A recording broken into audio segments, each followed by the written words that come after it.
Good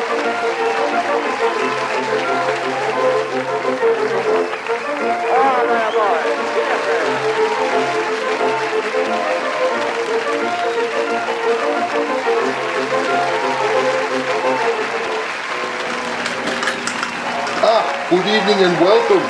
I am your host, the Marquis DeBlood, and thank you for joining us tonight for the world premiere presentation extravaganza of the film A Most Unruly Guest. We have all sorts of things lined up for you tonight, all centered around the 19th century. Yes, so it goes in spirit with the film for tonight, which is set in 1890s London. I suppose you're all wondering where your former host was. Well, we have decided that, well, he is no longer useful to us, and he is unfortunately, shall we say, detained till further notice. So, yes, you're stuck with me, and we've got a great show lined up for you. We're going to kick things off with Lord Sandwich, reciting Edgar Allan Poe's 1849 poem, Annabel Lee. Let's give it up for Lord Sandwich.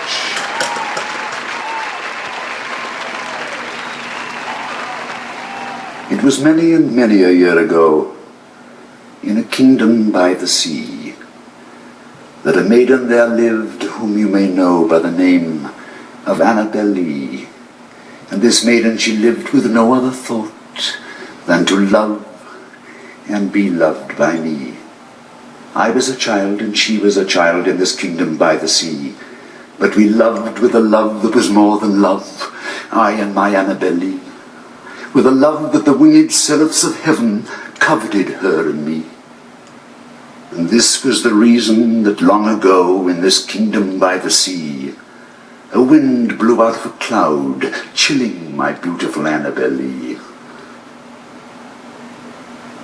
So that our high-born kinsman came and bore her away from me, to shut her up in a sepulchre in this kingdom by the sea. The angels, not half so happy in heaven, went envying her and me.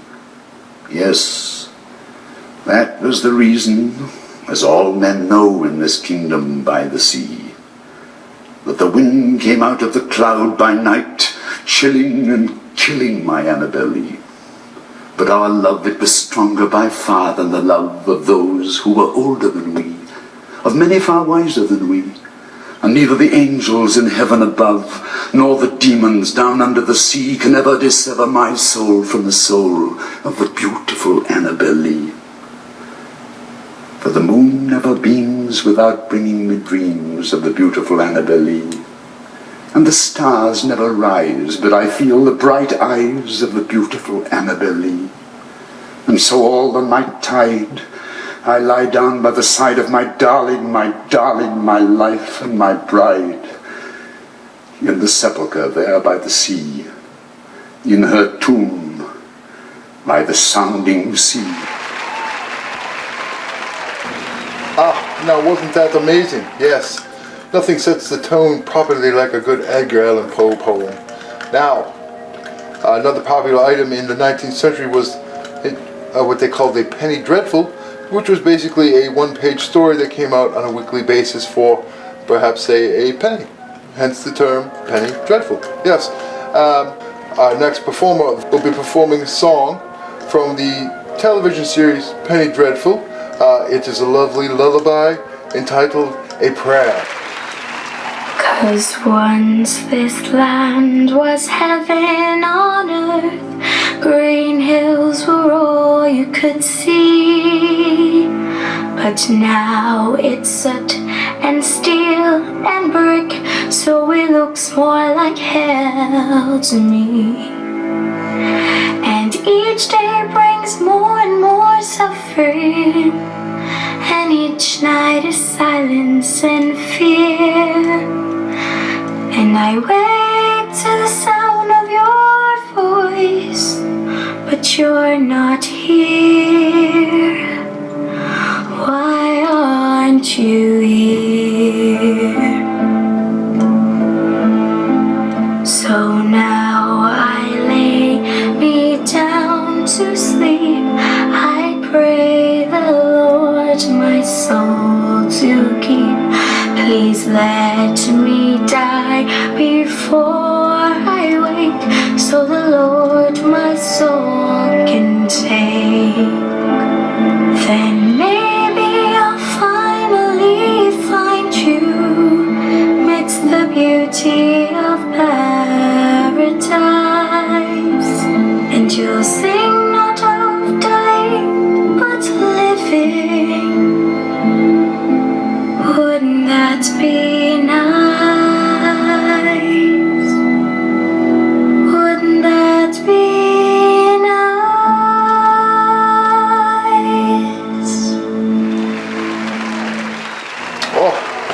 that absolutely wonderful?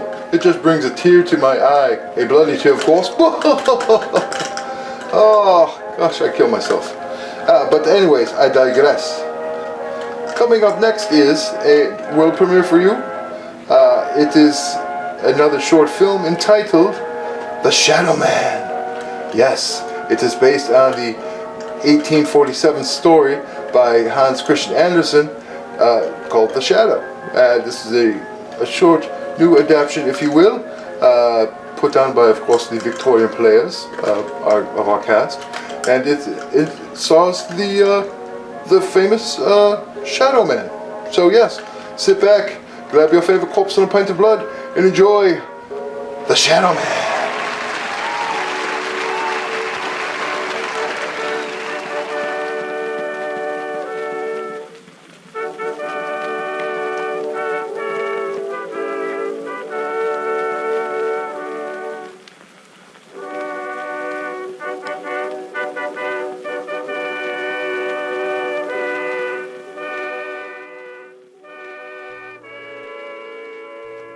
There once was a kind, gentle, and learned man, a poet in fact, that believed the world was good, beautiful, and true. One night, while sitting in his study, the fire behind him cast a shadow upon the wall. He looked up with amusement as the flickering flames made it dance upon the wall.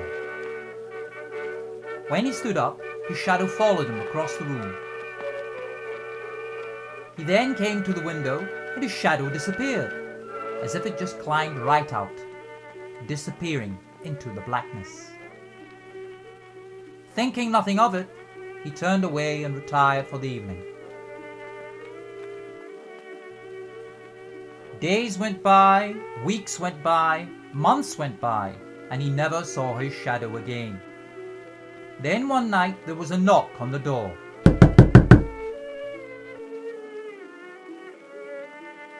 Not expecting any guests, he opened the door reluctantly. To his surprise, it was his shadow. Astonished by his sudden reappearance, the learned man invited him into the house, and soon the two stood by the fireplace, as the shadow related how he had come to be a man. The shadow said his master did not understand the world, that he had seen it as it truly was, and how evil some men were. The shadow then grew richer and fatter over the years, while the poet grew poorer and paler. Finally, he had become so ill that his former shadow proposed a trip to a health resort, offering to foot the bill as well, but on condition that he could act as the master now, and that the poet would pretend to be his shadow. As absurd as this sounded, the learned man agreed, and together they took the trip, the shadow now as his master.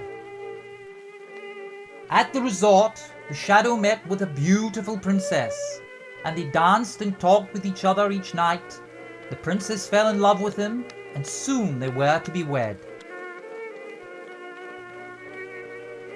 The day before the wedding, the shadow offered his former master a luxurious position at the palace, on condition that he now became his own shadow permanently.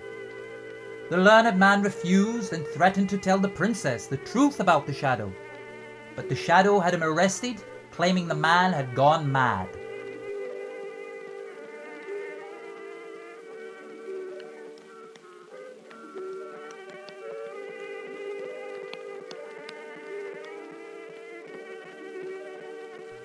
Fearing discord, the shadow met with the princess and said to her, "I have gone through the most terrible affair that could happen. Only imagine, my shadow has gone mad. He fancies that he has become a real man and that I am his shadow." "How very terrible!" cried the princess. "Is he locked up?" "Oh yes, certainly, for I fear he will never recover." "Poor shadow," said the princess. "It is very unfortunate for him. It would be a good deed to free him from his frail existence, and it would be policy to put him out of the way quietly." The next day, the Shadow had wed the princess in a grand affair. But the learned man heard nothing of all these festivities, for he had already been executed.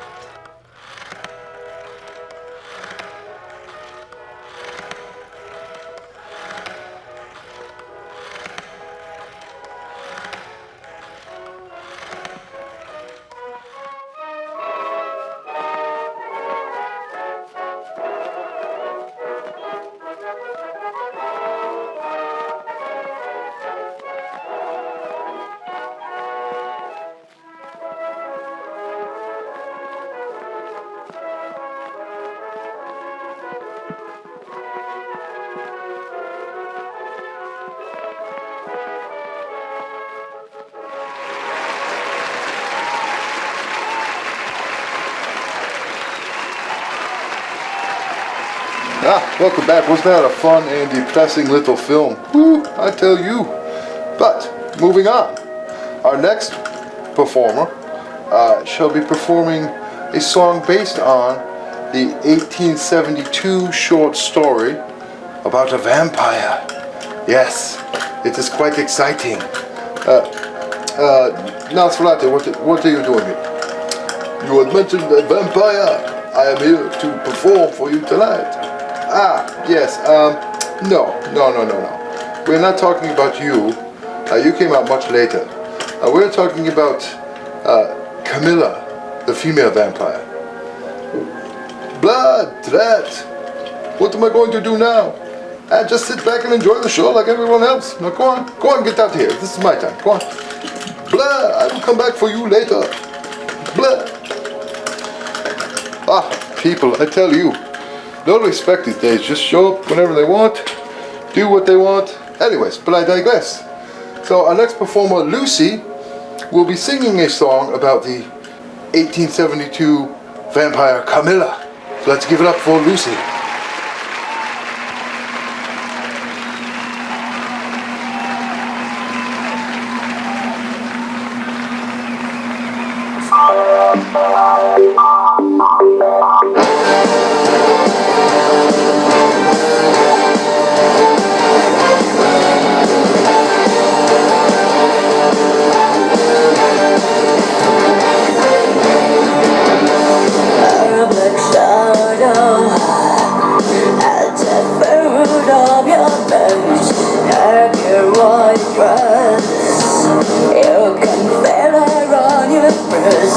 You can stop her and the cause of our sweet spell.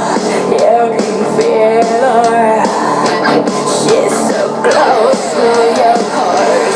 Every night of the darling of my town, saw you coming like gracefully into trance. You can stop her.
Was that amazing or what? She is absolutely stunning. I tell you, I gave her my number. Call me. Yes, call me. Anyways, getting back on subject here. Another popular item, or shall I say event or something to do in the 19th century, especially in England, was the music hall. So our Victorian Players are going to perform a little music hall show for you. So sit back and enjoy the music hall. If you can sing, follow the lyrics and sing along with them. So let's give it up for the Victorian Players and the Victorian Music Hall.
Here tonight. How are you? All right? Enjoy yourself last night? I gave you a change back, didn't I? She was just a parson's daughter, pure unstained was her fame, till a country squire came courting, and the poor girl lost her name. So she went away to London, there to hide her guilty shame. When she met another squire, once again she lost her name. It's the same the old world over. It's the poor what gets the blame. It's the rich what gets the pleasure. Ain't it all a bleeding shame? Hello, love. Lonely? Please yourself. I knew him when he had nothing. Do you feel like a bit of company? And you? So, she settled down in London, sinking deeper in her shame, till she met a politician. Once again she lost her name. See him in the House of Commons. arms, making laws to put down crime. Crime, pray silence for him. While the victim of his passion walks the streets each night in shame. It's the same, the old world over. It's the poor what gets the blame. It's the rich what gets the pleasure. I did all a bleeding shame. Then she met a bloated banker. Marriage was the tale he told. There was no one else to take her, so she sold her soul for gold in a cottage down in Sussex, where her grieving parents live, swigging champagne, what she'd sent them, but they never could forgive. Let's hear ya! It's the same, the old world over. It's the poor what gets the blame. It's the rich what gets the pleasure. I did all a bleeding shame.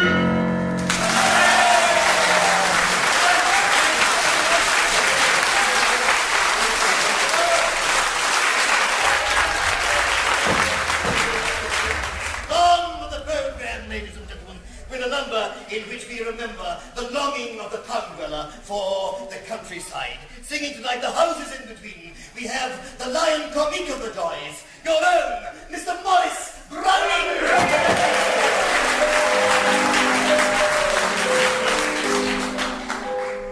If you saw our little backyard, what a pretty spot you'd cry. It's a picture on a sunny summer day, with the turnip tops and cabbages, what people doesn't buy. I makes it on a Sunday look all gay. The neighbours thinks I grows them, and you'd fancy you're in Kent, or at Epsom if you gazed into the mews. It's a wonder as the landlord doesn't want to raise the rent, because we've got such knobby distant views. Oh, it really is a very pretty garden, and Chingford to the eastward could be seen. With a ladder and some glasses you could see the Hackney marshes, if it wasn't for the houses in between. There's a rabbit shares his egg box with a cross-eyed cock and hen, though they has got the pip and him the morph. In a dog's house on the line post there was pigeons 9 or 10, till someone threw a brick and knocked 'em off. The dust cart, though it seldom comes, is just like Harvey Stone, and I mean to rig a dairy up somehow. Put the donkey in the wash house with some imitation horns, 'cause we're teaching him to move just like a cat. Oh, it really is a very pretty garden, and Hendon to the westward could be seen, and by clinging to the chimney you could see across to Wembley, if it wasn't for the houses in between. Oh, it really is a very pretty garden, and the soapworks from the rooftops could be seen.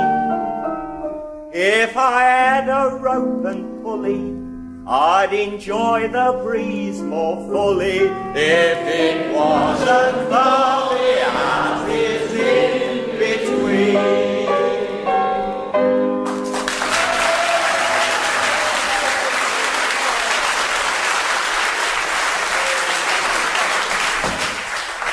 Ladies and gentlemen, number 4 on your song sheet, The Honeysuckle and the Bee, to be sung by Miss Margaret Burton.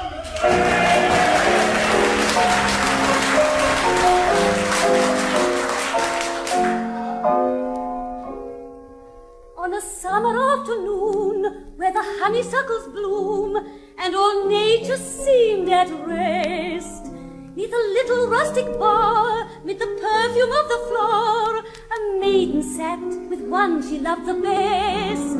As they sang their songs of love, from the arbor just above came a bee, lit upon the vine. As it sipped the honeydew, they both vowed they would be true.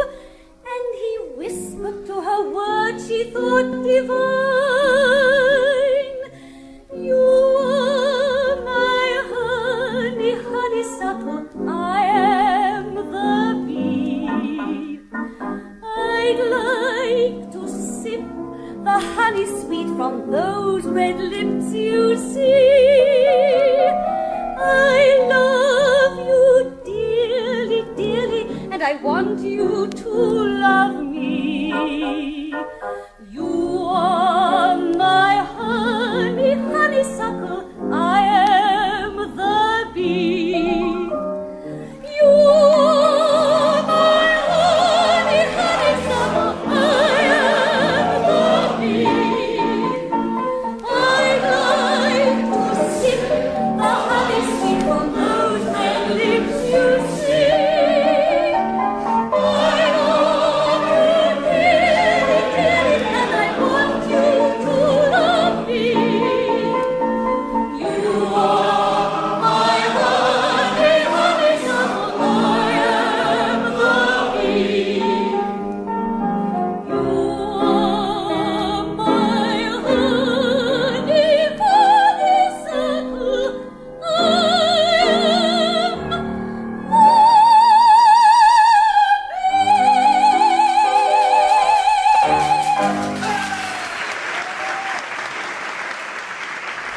And so we say goodnight. With number 24 on your song sheet, Dear Old Pals. The company, accompanied by your own Peter Greenwell and your own Geoffrey Braun.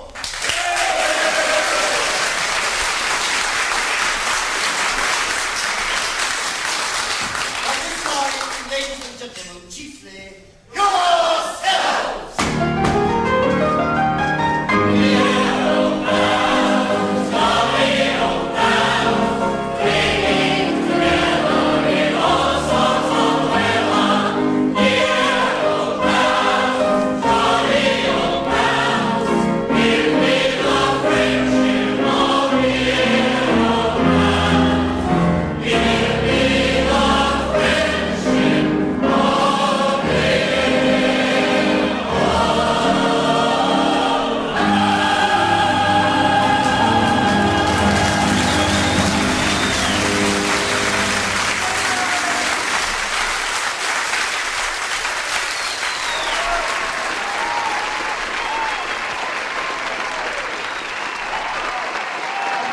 Welcome back. Now, was that a lot of fun or what? Singing a song, having a few laughs, oh, good times.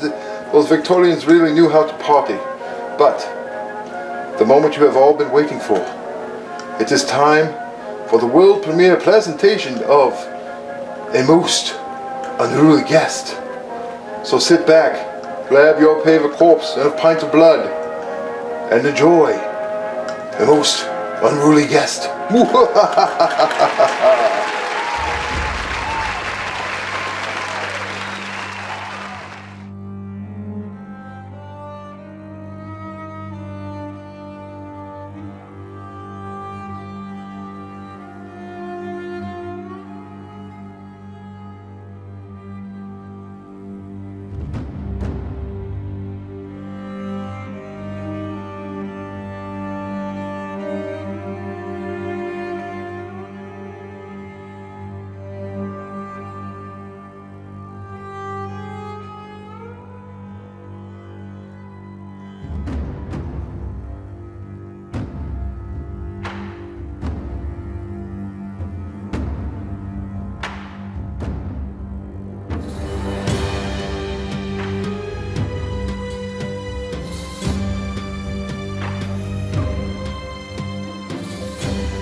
I received quite an unusual invitation today.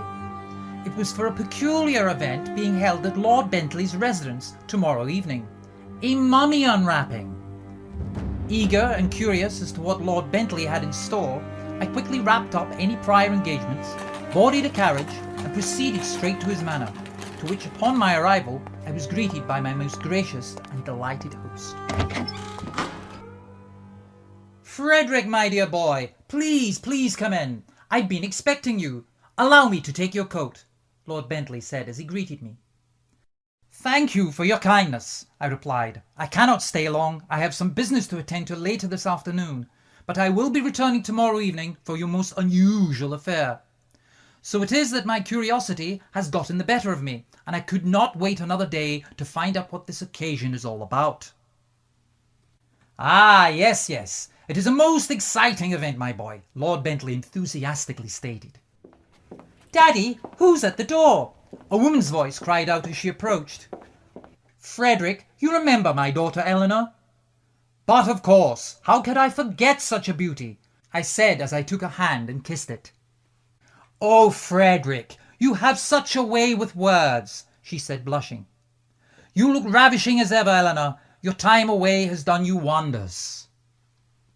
Frederick, you're such a flirt. Be warned, I may marry you one day if you're not careful, Eleanor said with a playful smirk on her face. Her father broke in with a subtle cough.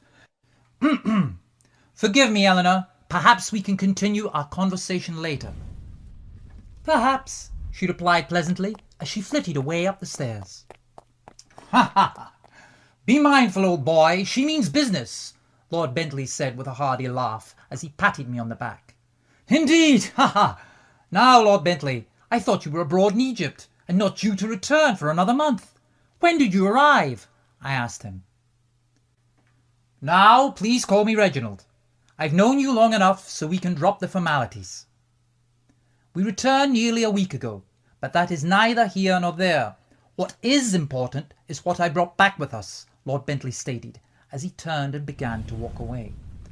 Do tell, I said. Now, follow me, there is much to discuss, he said excitedly as he led me from the foyer down the hall to his study. We stood in the front of the door as he pulled out his keys and unlocked it. He then turned towards me and said, Prepare yourself, Frederick. What you're about to see has not been seen by anyone, but for a few in 3,000 years. He then turned and slowly opened the door. He went in, lit several gas lamps and candles, came back and waved his hand, beckoning me to enter. Come, my boy, don't be sheepish. As I crossed the threshold, I froze in amazement. My God, uttered shockingly from my lips. Before my eyes was a rather large golden statue. The light from the lamps glimmered and danced across its smooth surface. The figure was of a man with an animal's head, bending over a highly decorated coffin that lies on a bed accented by a lion's head and legs. The entire piece was laden with gold and precious gems. Its value must be priceless. I continued into the room to see a case with 4 jars sitting upon it, all bearing golden heads, and each one different from the next. On the floor, another statue of what I imagined to be a god, sitting in judgment, made of black onyx and gold. Also, a gold throne sat in the corner, darkened by time with an embossed back and finely carved breasts, decorating each arm. And in the middle of the room, a large and neatly carved coffin. There were also various texts, scrolls and pictures scattered about here and there on a table. Again I was taken aback by what was on display before me. I say, I am astounded. As well you should be, my boy. What you are looking at are some of the funerary items of what I believe may just be a long-lost Egyptian king, Lord Bentley proclaimed. But how? I asked. How did I procure them? He replied. It is quite surprising, really. We were on the last leg of the expedition. I had but given up all hope on making a discovery when we stumbled upon an oasis northeast of Luxor. It was there where we saw 2 large pillars hidden amongst a nest of palm trees and overgrowth. Upon further investigation, we found an entrance that led to the tomb in a near-perfect state. but oddly enough, it seemed to be quite out of place, as if outcast from the other pharaohs. How did you retrieve the goods? Not only are they quite large, but quite heavy, I'm sure, I noted. I see. Well, we were actually quite close to the Nile River, so we merely brought them up on barges to Cairo, then by train to Alexandria. Please allow me to clarify, I said. How did you acquire the objects? Are there not certain laws about removing such historical items? I asked. Ah, yes. I had to do some intense negotiations, persuade the proper officials that what we were doing was in fact for scientific study, and of course reveal the location of a find. I also had to leave many items behind for their own scientists to study and remove to a more secure location.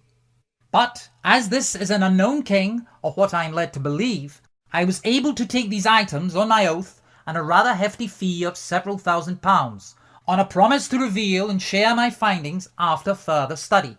Also, I was given 48 hours to remove the items before the Egyptian authorities moved in, which is the reason for our early return, Lord Bentley stated. Well, that is interesting. You appear to be quite the negotiator. Indeed I am, my boy, Lord Bentley said proudly. Now, enough of the small talk. Please take a moment to examine the items, and I will answer any inquiries to the best of my knowledge. I also have a few slides from the trip that I will show you. Give me a moment to set up the magic lantern. As he went off to prepare the slideshow, I began examining the items in his collection. Again, the attention to detail was outstanding. Finally, I sauntered over to the table where various papers and scrolls lay. What is this most peculiar scroll? I inquired. Lord Bentley looked back and stated, Ah, that one. They call it the Book of the Dead. It contains many spells to protect the deceased on his journey through the underworld. The images depict the trials the soul must go through. There we go. We're all set up. I apologize for taking so long, but this contraption is a nuisance. That is quite all right. I could look at your finds all day. They are quite beautiful and mesmerizing. But before you show the slides, would you please take a moment to explain the items to me? And I must ask, is there a mummy in the coffin? Of course. Where are my manners? And to answer your last question, yes, there is indeed a mummy in that coffin, and we shall be revealing him tomorrow night. Now, on to the items, Lord Bentley said with enthusiasm. Here we have a beautiful gold statue of Anubis, leaning over the pharaoh, preparing his soul for his trial before the gods. It is decorated in beautiful bright colours and jewels.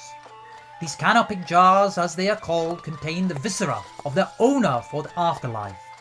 They are removed and stored as organs but the heart in these during the mummification process. Each one includes a different organ. They are carved limestone with gold lids depicting the 4 sons of Horus, the sky god. Hapi, the baboon, which contains the lungs. Imsiti, the human, wherein lies the liver. Duamatif, the jackal, consists of the stomach. Quebesinif, the falcon, is where the intestines reside. They were orientated in compass points, north, south, east and west. Finally, down here on the floor we have a statue of Osiris, the god of fertility, agriculture, life, death and resurrection. He was also the judge of the dead, and more importantly, the god of the underworld. A very intriguing fellow. Lord Bentley then walks towards the throne. This is obviously a golden throne. Have you ever seen such an exquisite item? On the table, as you have seen, the Book of the Dead, or as it translates, Book of Coming Forth by Day, or Book of Emerging Forth into the Light, and various texts and spells. And of course, we have the coffin carved of stone called a suet. I am awestruck by everything, I commented. How do we find out who resides in the coffin? Firstly, his name should be written in the lid by his feet. But unfortunately, his name has been crossed out. I'm uncertain if it's from a malicious deed or from some other catastrophe. There was some damage in the burial chamber, more than likely from a natural event, Lord Bentley informed. And is there another way to identify the body? I inquired. Yes, Lord Bentley replied. We must unwrap the mummy. Under the wrappings, near its heart, there should be a prayer tablet with the owner's name written upon it. I see. Fascinating. Let me show you this very perplexing slide, Lord Bentley interjected, as he lit the small oil lamp inside the magic lantern. He then proceeded to close the curtains and made his way to the image projected upon the wall. The picture was taken within the burial chamber inside the tomb. Egyptians did not believe in the physical body being resurrected like Catholicism. Instead, they believed the soul would live on if judged it had lived a good or moral life. If not, the soul would be eaten by a fearsome beast called Ammit, the Devourer. Now, back to the image. If you notice the man with wings in the coffin, I believe this represents the soul of the inhabitant. From what I can read of the hieroglyphs, it translates to the soul revisiting the body. This is quite unusual. And there is a resurrection prayer in the collection of spells that we found inside the tomb. But what is most confounding, the prayer is also carved into the coffin. What could it mean? I asked curiously. I am not sure, to be honest. We must compare the prayer to the script on the wall to get a better understanding, Lord Bentley said as he walked over to the table, picked up a paper, and held it into the projection light. Ah, let me see. To awaken the body and return the soul, recite the sacred words. Death is but a doorway to new life. We live today, we shall live again. With this prayer I shall return. Very interesting. The prayer is altered from the standard version. The final stanza should be, in many forms we shall return, Lord Bentley pointed out. Suddenly, the lights flickered and the door burst open. We both gasped. Daddy, will Frederick be staying for lunch? Eleanor asked as she stormed into the room. We both let out a sigh of relief and chuckled. Eleanor, would you please knock before entering a room? You nearly scared us half to death, Lord Bentley chided. I'm sorry, Daddy, she replied remorsefully. I do have some prior obligations this afternoon, so I must decline. I should be leaving shortly. Thank you for the kind offer, I replied. Oh, but you must stay, Eleanor pleaded. It's been so long since we've spoken, and I cannot listen to any more stories about Egypt. Now, Eleanor, don't nag the poor boy to death, Lord Bentley said jokingly. It's quite all right. I think I can afford the time for some nourishment, I said, smiling. Yay, she chimed in, clapping her hands, then ran off. She's quite excitable, I said to Lord Bentley. You have no idea, he replied back. We enjoyed a delightful lunch and some tea. Afterward, we strolled slowly back to the study, when out of nowhere we heard a crash. We all rushed back to the library to find the coffin lid lying on the floor. My heavens! Lord Bentley shouted. A snake slithered out of the coffin and fell like tears onto the carpet below. Who is responsible for this blasphemous behaviour? Lord Bentley questioned. I rushed in to open the curtains when I heard Eleanor scream. Daddy, look out! I turned to see a hideous creature lunge towards Lord Bentley, knocking him to the ground. I quickly ran to his aid, kicking snakes out of the way, then striking the creature to no effect. It swung its arm and sent me crashing into the table. The scrolls and drawings fell quickly, along with my body. Lord Bentley came to my aid as the creature lumbered its way around the room, looking at its funerary items, and finding its throne, sat down. Are you all right? Lord Bentley asked, as he aided me to my feet. Yes, I nodded. Eleanor, he shouted. Get out! Close the door and lock it. I shan't leave you here with that thing, she cried out. We'll be fine. Now just do as you're told. Get out and close the door, he hollered back. Yes, Father, please take care. I love you both. She pleaded, then screamed as the snake slithered towards her. She then slammed the door, turning the latch to lock it tight. I looked at him and asked, What is it, and what are we going to do? I believe it's the mummy, and as strange as this sounds, we must have brought him back to life when we read the prayer. Well, what do we do? I asked. Can you distract him while I try to find a resolution in these papers? Lord Bentley inquired. Yes, I believe so. While he was able to knock me over by using his arm like a club, he does not appear to be very strong or agile, I replied in confidence. Very well, good luck, my boy, and I shall make haste with these papers. I bravely approached the creature, it unleashed a fierce growl. I looked back at Lord Bentley and asked, "What do I do?" He said, "Try bowing, as it was customary to bow before a king." So I bowed and asked the creature what it wanted. As if it could understand me, it rose from the throne and growled again. Perhaps it is confused and frustrated. From my observation, it appears it does not recognize my language, nor does it seem to speak appropriately. It began creeping towards me and raised its arms. I started to slowly back away whilst avoiding stepping on any snakes. "Lord Bentley!" I cried out. It then leapt at me and we struggled. Finally, I was able to push it away and I scrambled to find something to keep it at bay. I grabbed a candle and threw it at him. He instantly burst into flames. The creature howled and writhed as the flames quickly subdued him until he was nothing more than a mere pile of ash. The snakes had disappeared and calm was then restored. "I've got it!" Lord Bentley cried out, and he came rushing to my side. "Fire! Fire will—" "Oh, I see you've dispatched him. Well, that was rather unexpected," he said with a look of bemusement. "Well, it looks like I must cancel my engagement for tomorrow evening. Care for some tea?"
Welcome back, and thank you for joining us tonight. We hope you enjoyed the film.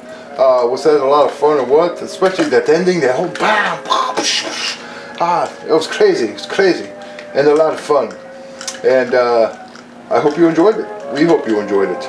And let's give it up for the Victorian Players for putting on a wonderful performance for everyone tonight. We'd like to thank you for joining us. I'd like to give a shout out to Lulu's Storage Room for making these amazing, incredible puppets to perform for you. Also William Westwater for throwing us his wonderful voice talents. So hope to see you again, and until next time, we'll see you on the other side.